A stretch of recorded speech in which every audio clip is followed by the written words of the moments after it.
Good morning. Jó reggelt!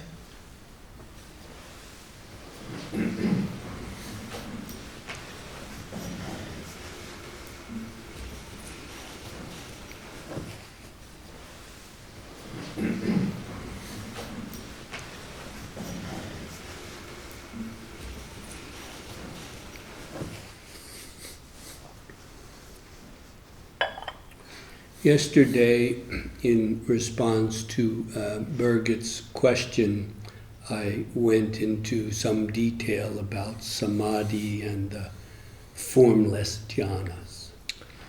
A tegnapi napon Birgit kérdésére válaszolva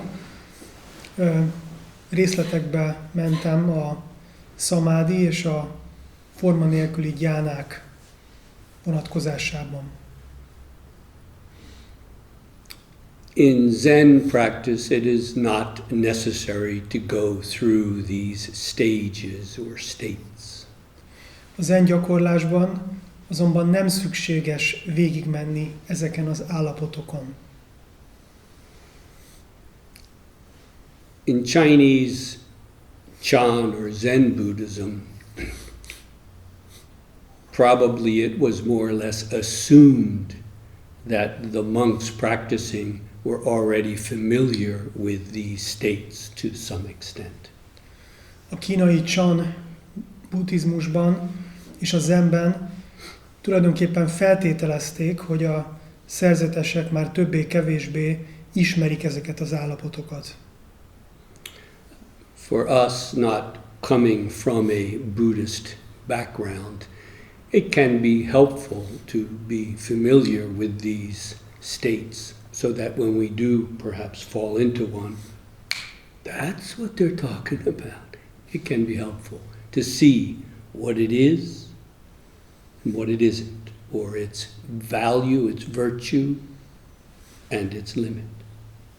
Számunkra, akik nem buddhista háttérből jövünk, hasznos lehet tudni ezeket, hogy hogyan néznek ki, mi jellemzi ezeket az állapotokat, hogy amikor meditáció közben belecsúszunk egybe, akkor felismerjük, aha, erről volt szó, erről beszéltek, és megtapasztaljuk azt, hogy ez mi jellemzi ezeket, és mi nem jellemzi ezeket, és azt, hogy mik az értékeik, és mik a korlátaik.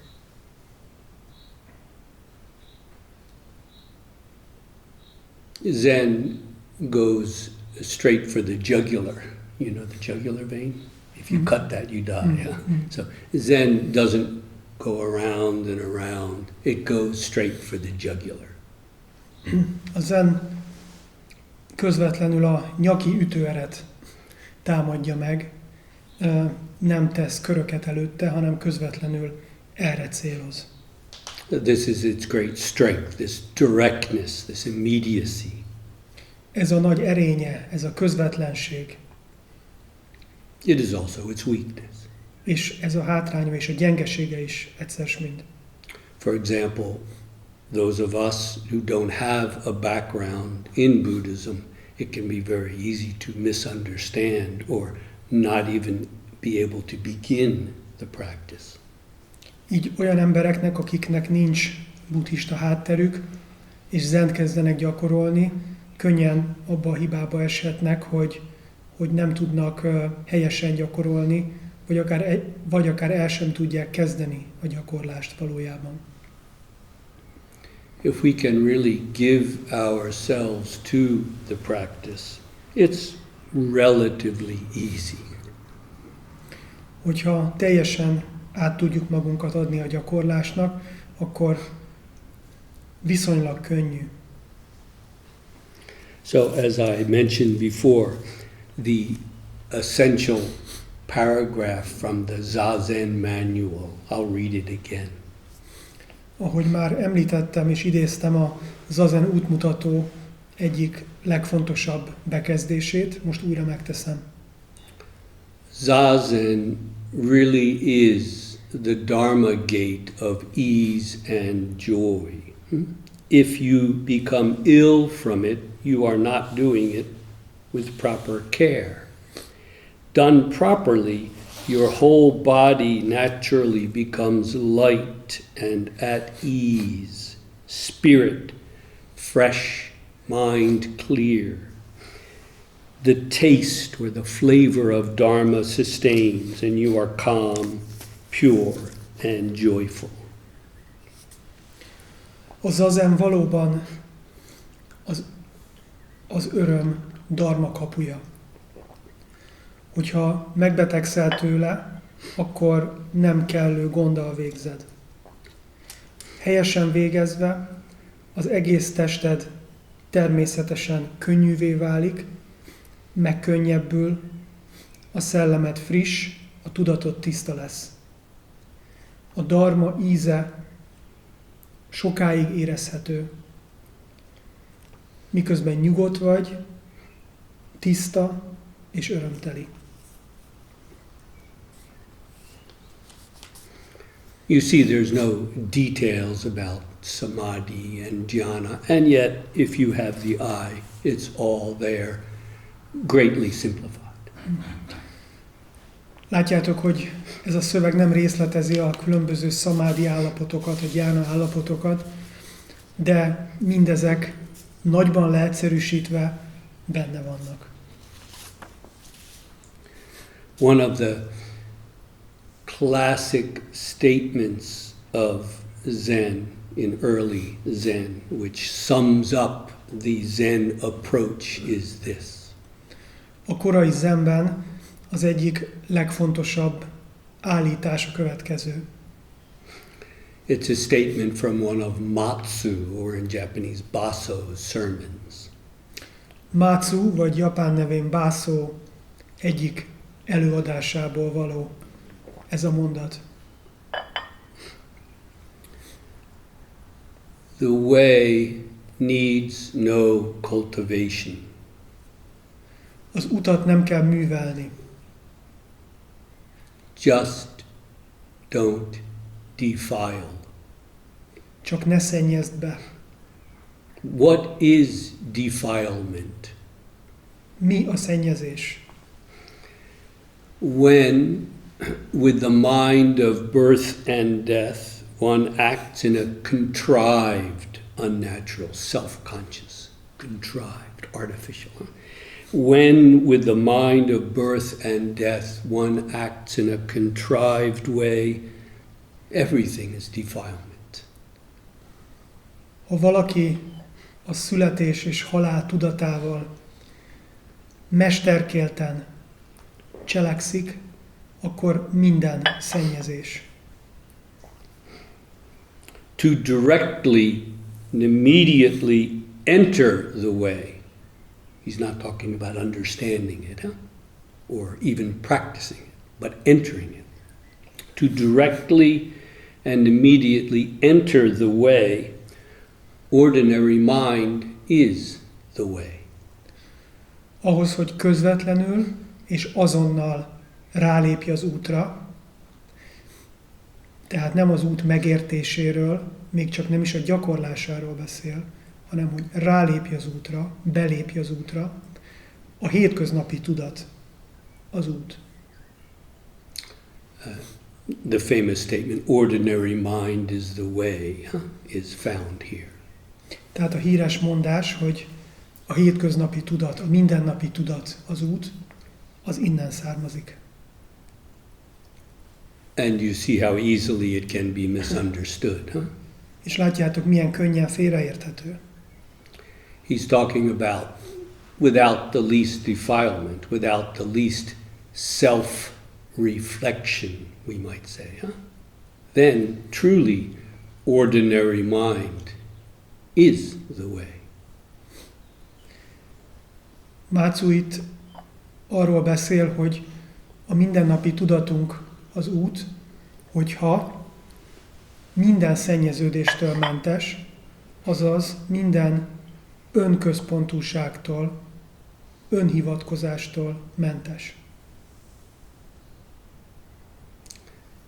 He's showing how simple and natural the way is, but underneath the surface, he's also showing how thoroughgoing it must be. There cannot be the least defilement, that is, the least bit of intention, for example. Or he says, contrivance, some kind of an artificial means to an end, for example. Tehát a felszínen ez nagyon egyszerűnek tűnik, de valójában mögötte az is érezhető, hogy egy nagyon alapos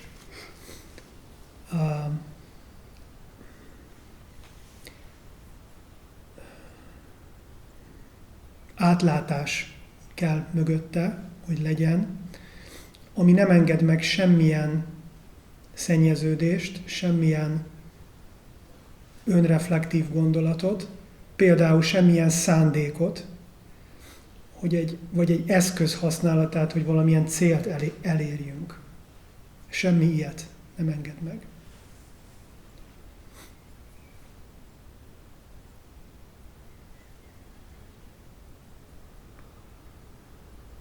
Matsu Baso is even more direct in this second quote.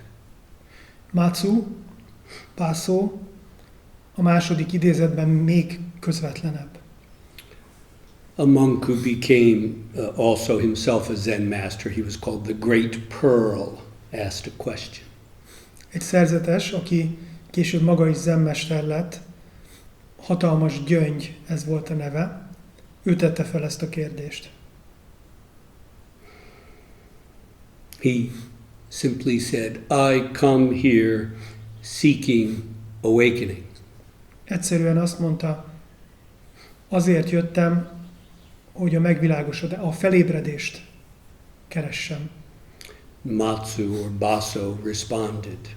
Matsu, Baso így felelt. Without realizing your own treasure, you leave home and come here seeking. Nem ismerted föl a benned levő kincset, elhagytad az otthonodat, és idejöttél, hogy keres valamit. Matsu Baso continues, I don't have a thing. What are you seeking? Így folytatja Matsu. Semmim nincs. Mit keresel? The monk, who became the Great Pearl, said, what is my treasure? A szerzetes, akiből később a nagy gyöngy lett, így folytatta. De mi az én kincsem? Matsu or Baso responds, Matsu, Baso felelete. you now asking, that's your treasure. Te, aki ezt kérdezed, ez a te kincsed. Perfectly complete, it lacks nothing. Tökéletesen teljes, semmiben nem szenved hiányt. Use it freely. Why seek elsewhere? Használd szabadon. Miért keresnél bárhol is bármit? With that, the monk awakened. Erre a szerzetes felébredt. You can say his seeking, awakening came to its own end. Azt mondhatnánk, a megvilágosodást kereste, és a végére jutott ennek a keresésnek.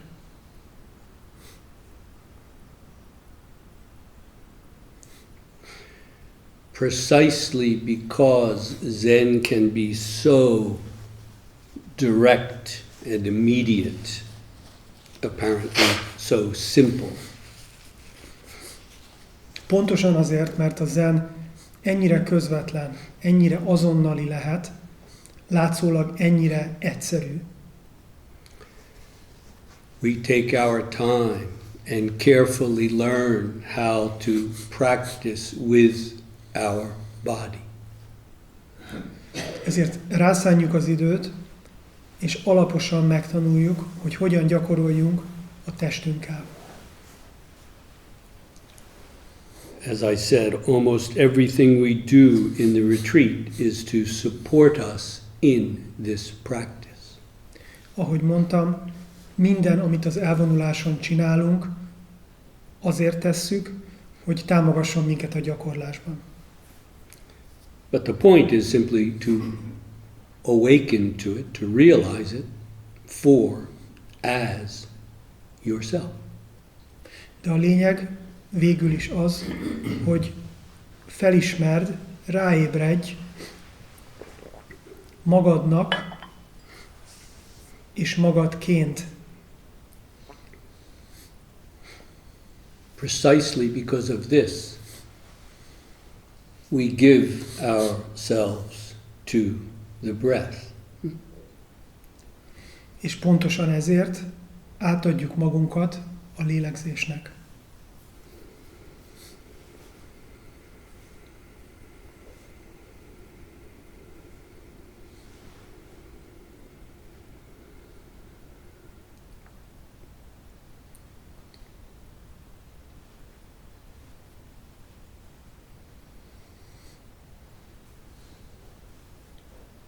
Getting settled physically with the body, getting settled with the breath. Megnyugodva, stabilá válva a testünkben, az ülésben, és mélyen lélegezve,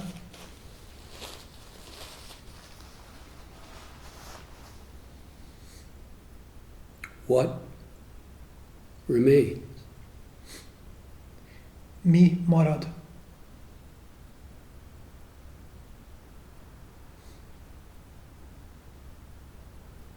It's all right there. Minden ott van.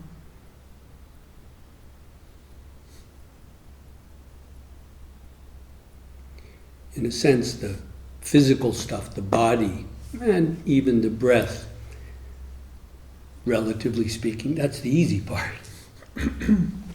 Azt mondhatjuk, hogy a fizikai része a gyakorlásnak, tehát a test, és még a légzés is a könnyű része a dolognak. What remains? Mi marad? As the body becomes truly settled and the breath truly unified and one. Ahogy a test valóban megnyugszik, nyugvópontra jut, és a lélegzet egyé válik, We don't have to think things up. nem kell kigondolnunk dolgokat. We don't have to remember something we read in a book or heard in a talk. Nem kell semmit felidéznünk, amit valahol olvastunk, vagy hallottunk. Right here, right now. Éppen itt, és pont most. Right under your own feet. A lábad alatt, vagy magyarosabban, az orrod előtt. In the depths of your own heart. A szíved mélyén. That heart which is the whole universe. A szíved, ami az egész világegyetem. What is there? Mi van ott? Finally, what is it? Végső soron, mi az? When it has not been defiled. Amikor még nem szennyeződött be. When it truly is just as it is. Amikor valóban éppen olyan, amilyen.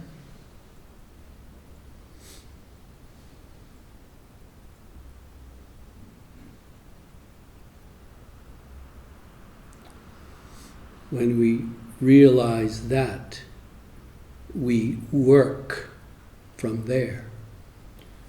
Amikor ezt felismerjük, akkor onnan tudunk dolgozni.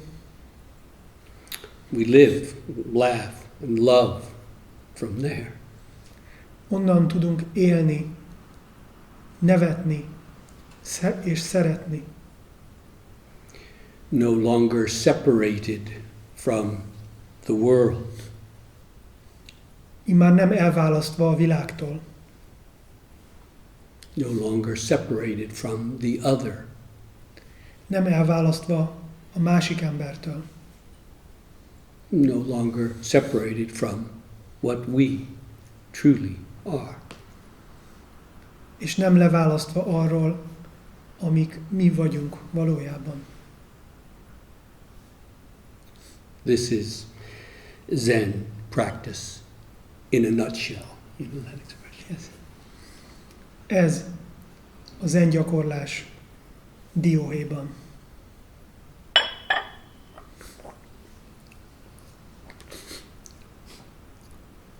Thus we return again and again to getting the body in order. Ezért újra és újra visszatérünk a testünkhöz. You can't practice without a body, you know. Nem tudsz gyakorolni test nélkül. But it's all too easy to turn this body into the enemy that we must conquer or subdue. It doesn't work. De nagyon könnyű ezt a testet ellenségként kezelni, akit le kell győznünk, alá kell vetnünk. Ez nem fog működni. More subtly, we can also turn things in our mind into the enemy that we must stifle or get rid of and destroy. A tudatunkban is tudunk ilyen ellenséges tartalmakat gyártani, találni, amit el kell folytanunk, meg kell semmisítenünk, amitől meg kell szabadulnunk.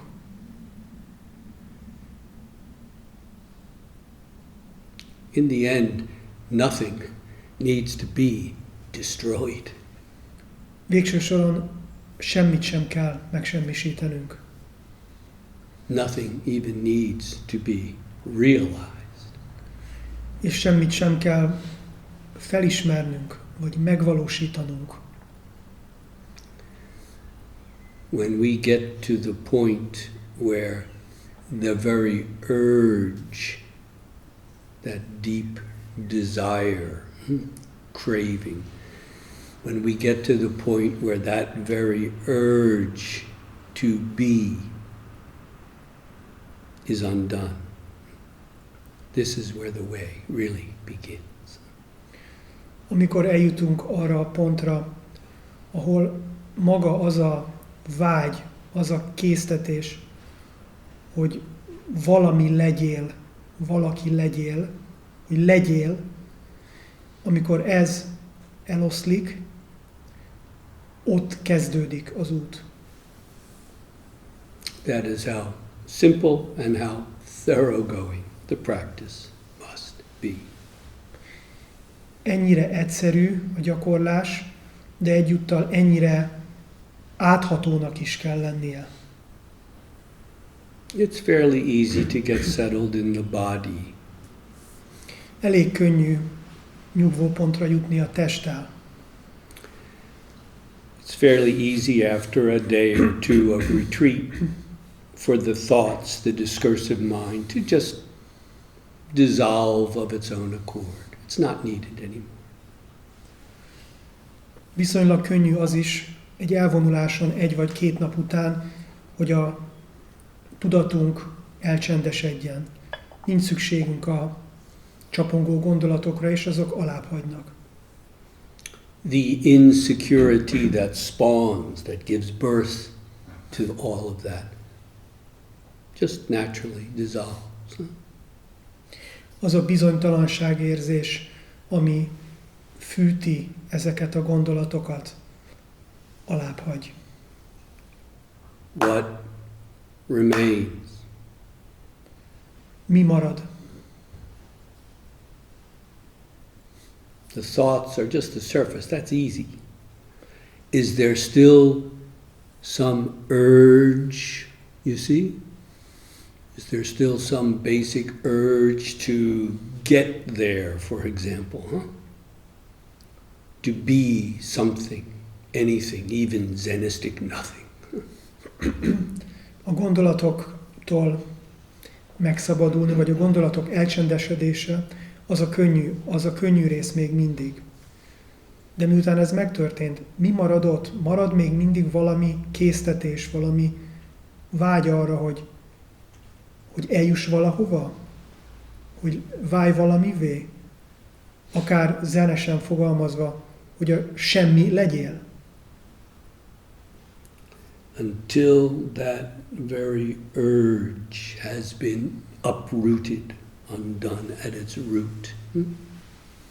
We just go around in circles, physical, mental, emotional, whatever, willpower. Amíg ez a mélyben levő késztetés és vágy gyökerestől ki nem tépetik, addig csak akaraterőből megyünk körbe-körbe. I trust you can see how that rather complicated list of formless dhyanas that we went through yesterday. Bízom benne, hogy látjátok, hogy az a viszonylag bonyolult lista és rendszer, ami a szamádik és gyánák rendszerét alkotja, amit tegnap átvettünk, is precisely delineating what it is, huh?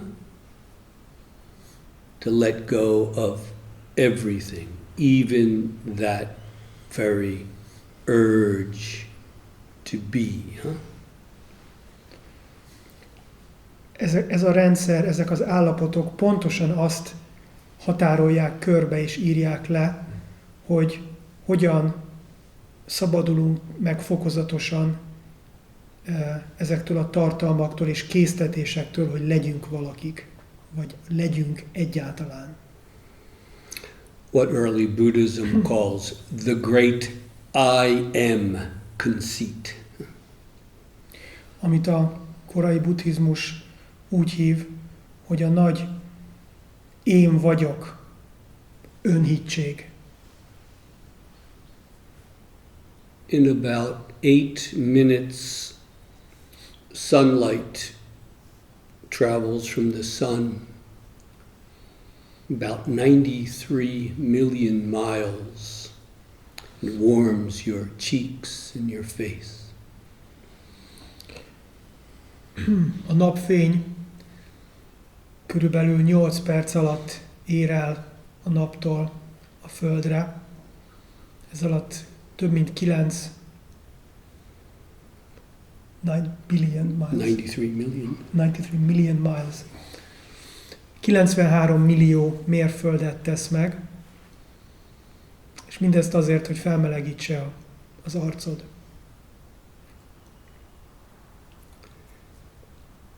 And you want to get enlightened, huh? És te meg akarsz világosodni.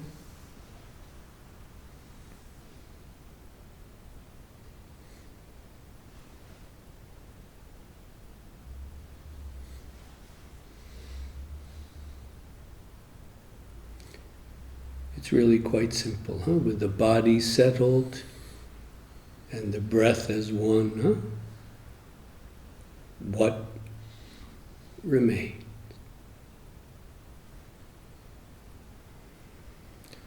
Nagyon egyszerű. A test megnyugszik, a légzés egy, mi marad?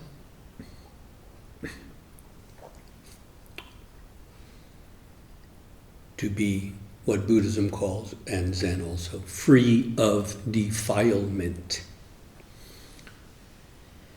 Amit a buddhizmus és a zen is úgy hív, szennyeződéstől mentes.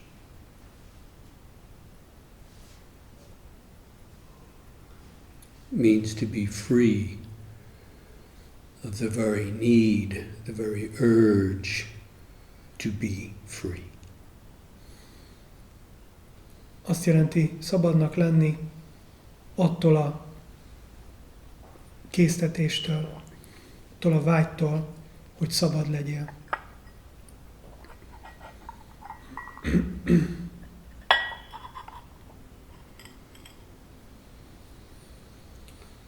Does anyone have a question or concern from out of the practice? Yes, Mikhail.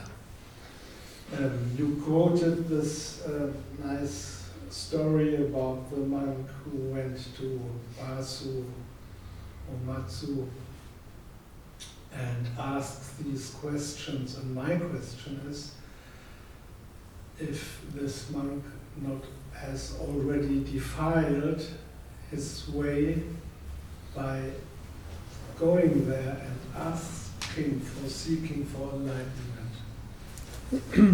Ja, Jeff idézte ezt a történetet,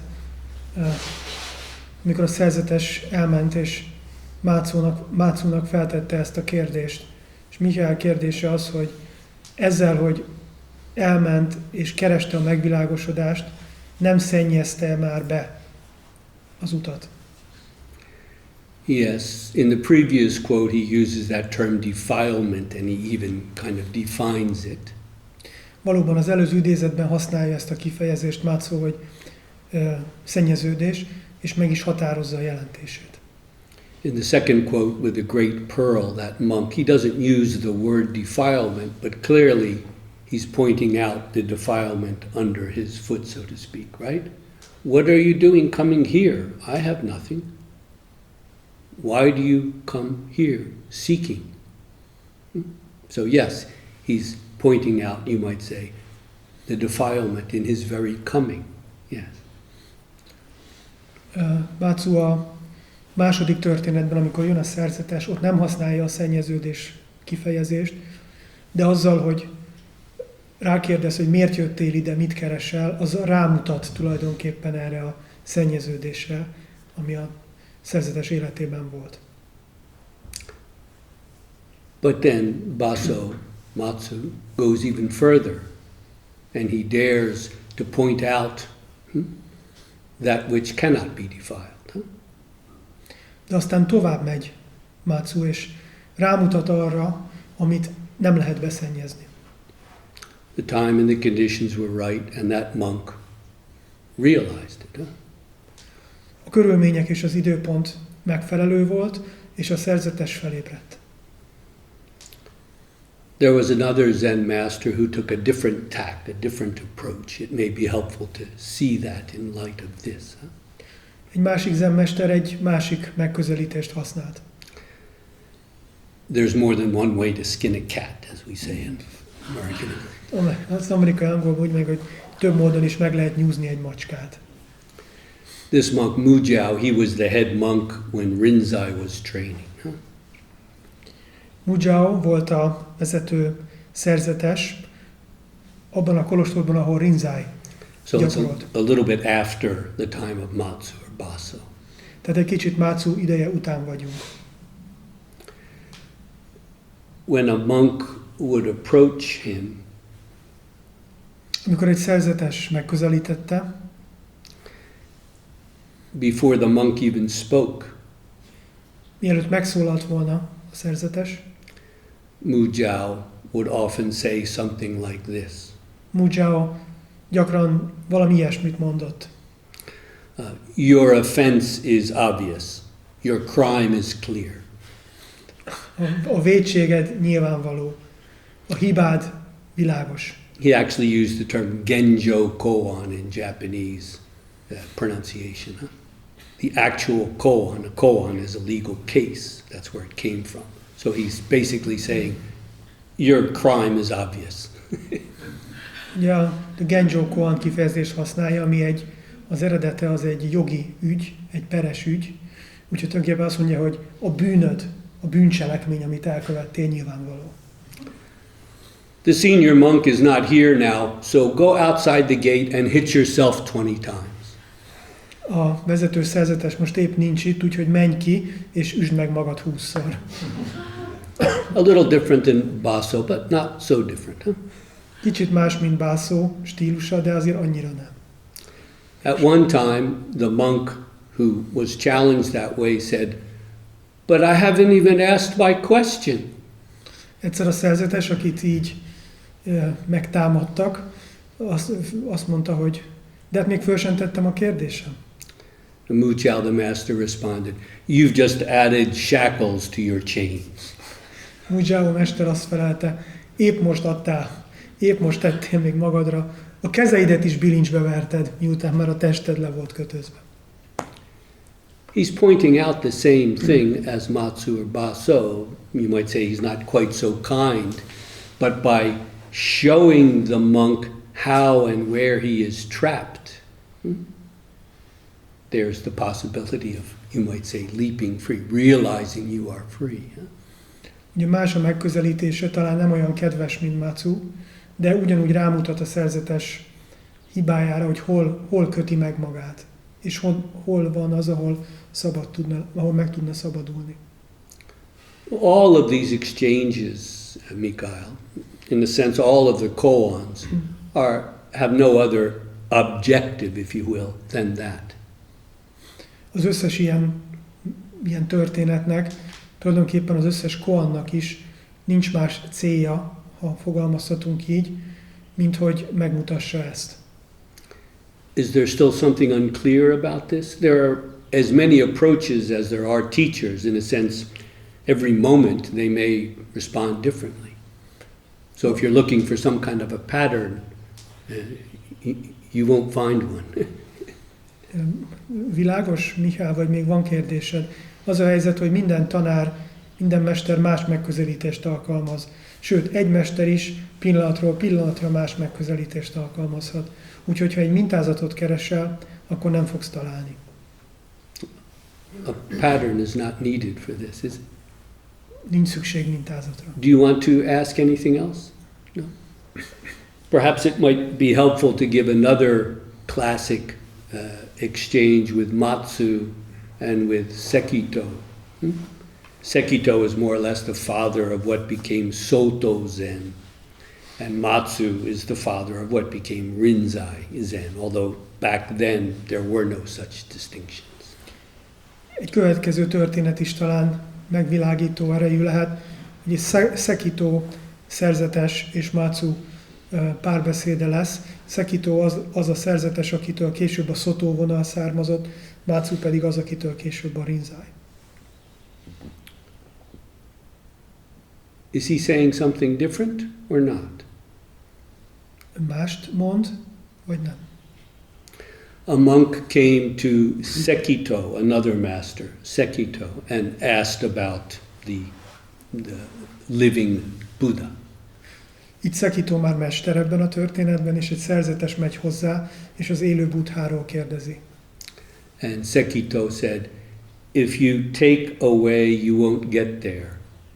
If you take this way, it won't work. If you take that way, it won't work. Any way will not work."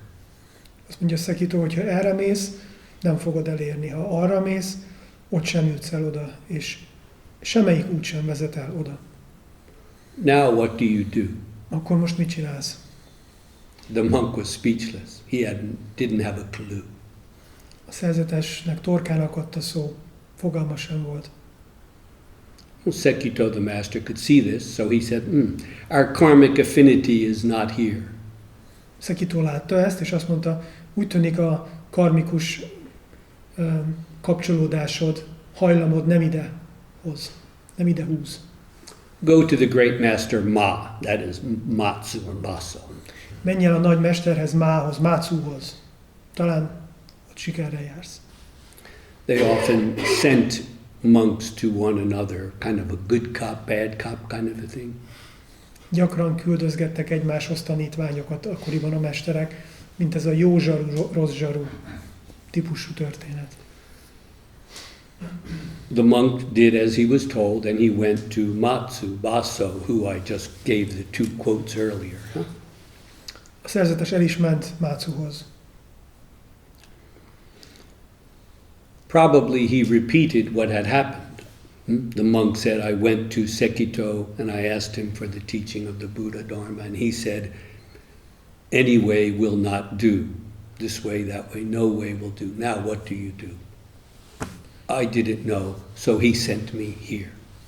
Valószínűleg a szerzetes elismételte Szekitónak a történetet, hogy hogyan járt, Matsunak elismételte, hogy hogyan járt Szekitóval. Now, Matsu or Baso is famous or infamous for sometimes striking monks or yelling or knocking them down. He's considered the quintessential classic Chinese Zen master. He'll do anything to help you realize it, including kick you and knock you over. Matsu híres volt arról, hogy adott helyzetben ráüvöltött a tanítványaira, megütötte, megrúgta őket. Tulajdonképpen ő volt a tipikus kínai Chan mester, aki bármire képes azért, hogy a felébredéshez segítse a tanítványait. But what does he do here? De itt mit reagál? You have to see from your own experience, huh?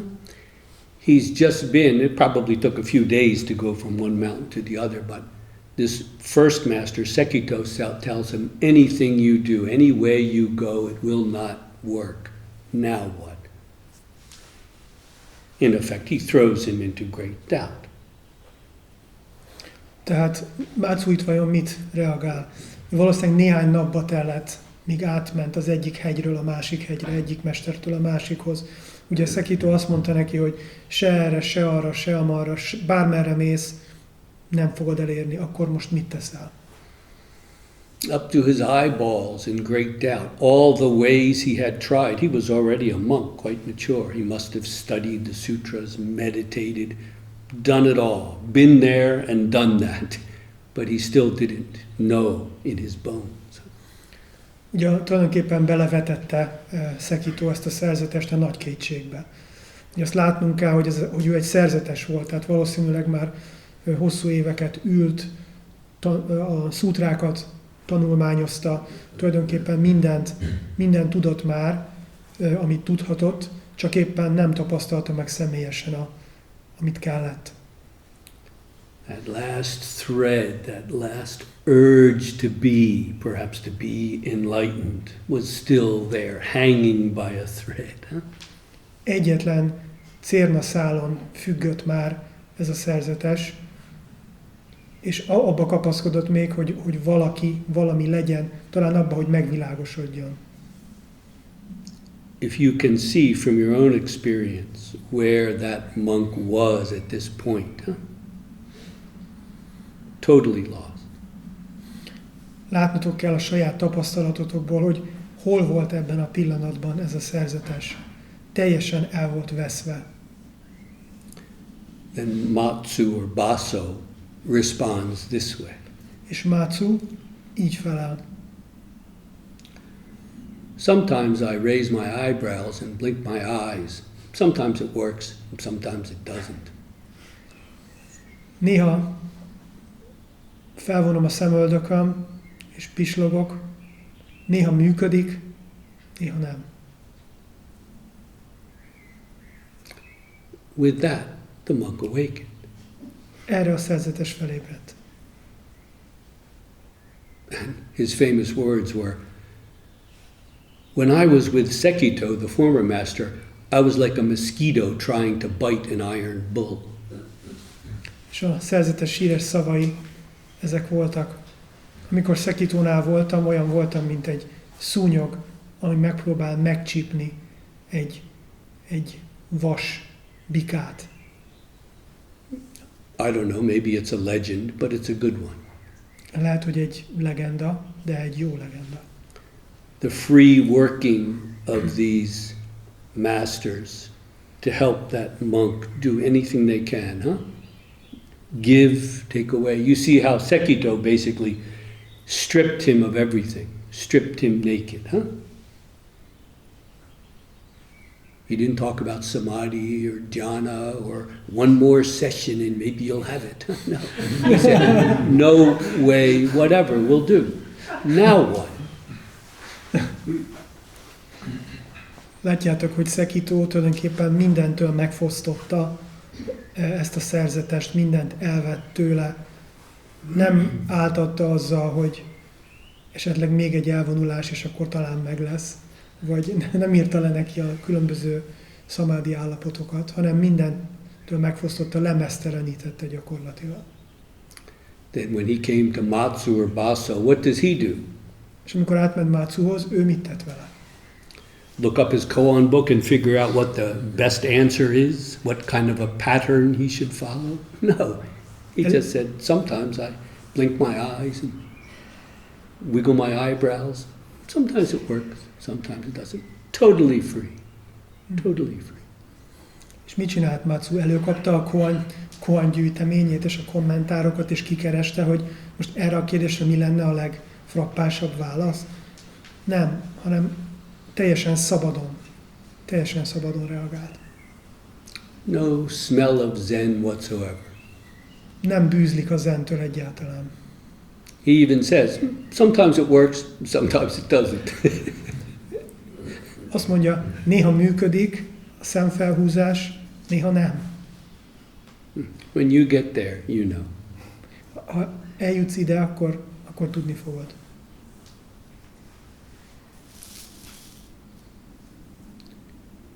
We still have a few minutes. Does anyone have a question or concern? Again, these are not just old stories. They're helping us to see what's there. Yes, Victor. You mentioned about the urge, the very need to be free even from that. So my question is related with all these stories, all these great Zen stories. Would these monks go all the way to this Meister travel great distances? Would they go in first place if they did not have that urge, the need to be free or awakened? So the question is, does first we need to come to the point where that we urge to be exhausted before we realize that it's an obstacle in our practice? Tehát Viktornak az a kérdése, hogy ugye Jeff azt mondta, hogy szabadnak kell lennünk attól a késztetéstől is, hogy megszabaduljunk. Tehát az a késztetés, az a hajtóerő, attól is szabadnak kell lennünk. De a Viktor rámutatott, hogy ezek a szerzetesek, akik akár hosszú utakat tettek meg egyik mestertől a másikig, és nagy energiákat fektettek a gyakorlásba, hogyha nem lett volna ilyen késztetésük, hogy megszabaduljanak, akkor ezt nem tették volna meg. Tehát az a kérdés, hogy valójában ezt a késztetést ki kell teljesen meríteni, mielőtt az ember a végére juthat? Good question. Jó kérdés. What is in the depths of your own heart? Mi van a te szíved mélyén? If there is a real desperation or despair, then you see how this practice, body, breath, and mind, can help, as you put it, to exhaust that desperation. Tehát az a kérdés, hogy neked mi van most a szívedben? Hogyha egyfajta kétségbeesés, egyfajta nagyon erős kétségbeesett késztetés, akkor, ahogy te is mondtad, használd a tudatod, a légzést és a testedet arra, hogy kimerítsd ezt a kétségbeesést, eljuttasd a végére. Again, what is in the depths of your own heart? Még egyszer, mi van a saját szíved mélyén? You can't imitate or borrow someone else's question or doubt. It's got to come from you. Nem utánozhatod, nem veheted kölcsön valaki más kétségét. Belülről kell jöjjön. We don't need to create desperation where there is none. De arra sincs szükség, hogy egy kétségbeesést produkáljunk, amikor nincs.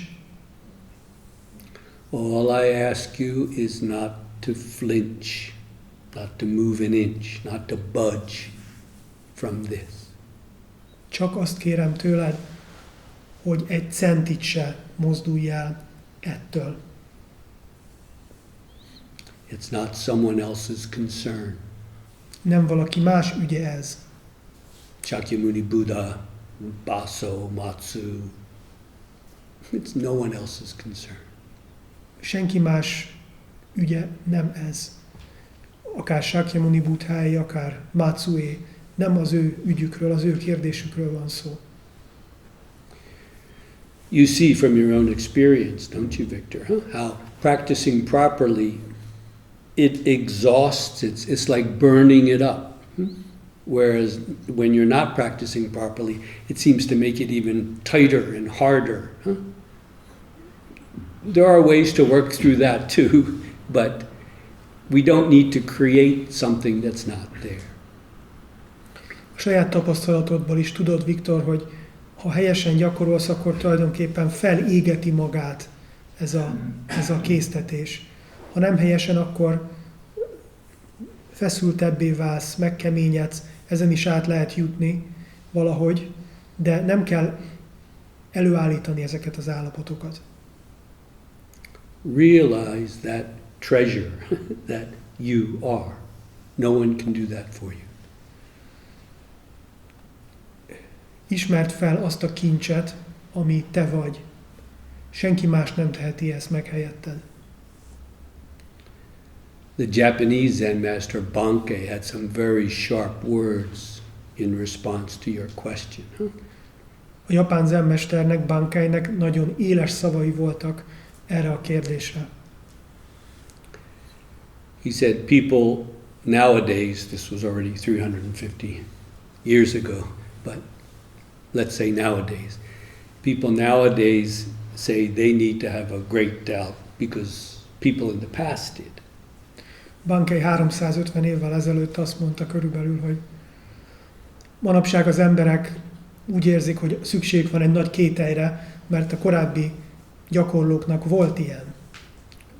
But that's just an imitation of a doubt, he adds. De ez csak a kétségnek az utánzása. Thus, they never come to a real resolution. Így soha nem jutnak el egy valódi megoldásra. He concludes, it's as if you run off seeking for something that you haven't really lost, pretending you have. Azt mondja, olyan ez, mintha olyan dolgot keresnél, amit valójában nem vesztettél el, de úgy teszel, mintha elvesztetted volna. You have everything you need. Mindened megvan, amire szükséged van. Make that clear. That's enough. Lásd meg világosan ezt. Ez elég. You know what it is to burn that up, yes? To exhaust that. Just be careful you're not creating more at the same, bringing new firewood in at the same time. It's endless then. It's endless, you see? It's got to once come to its own end.